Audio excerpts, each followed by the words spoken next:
laban poi Alejandro Garnacho sa klub Chelsea bat darumay sa klub Manchester United. Kublay piki parlok persetanat ban page bat ban kersan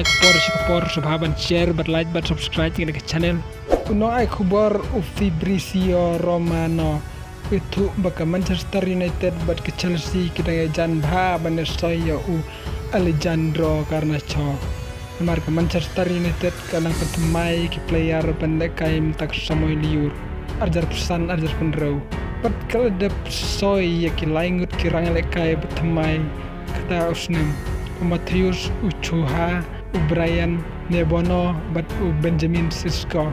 kumta ula itu ya ugaran chok way player ba onino klub Manchester United hadin Marcos Rashford ubalet pinisno no bat klub Barcelona. Regla nang pau sai minta Alejandro Garnacho la don gijing ikut ban pinisno bat ke klub Chelsea.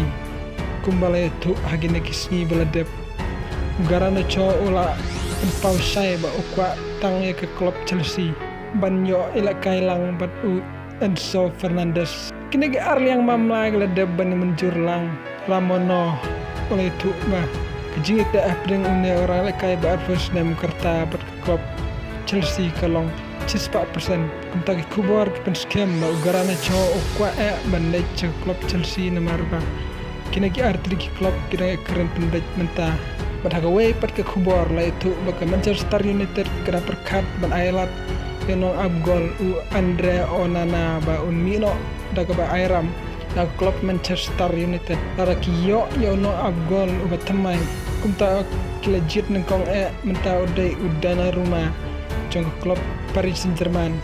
udana rumah ubadang arperus nam kata hadin bakpis jikletit ya rang abgol batamay Lucas Chevalier na klub Billy Hagador sa pemilion Reka Paris Saint-Germain klub terwaban dino nomor pelehak pelat ketulap pensiu udana rumah bat lami ki kubor ba udana rumah ola ban poi jing ita kular bat ke Manchester City lada ka klub Manchester United kapan slam ban soya udana rumah akan kesamoy arjar kusan agar penrew kublai si bun bepilap page penkut dengan video jonga bat ngasih pada gawe per video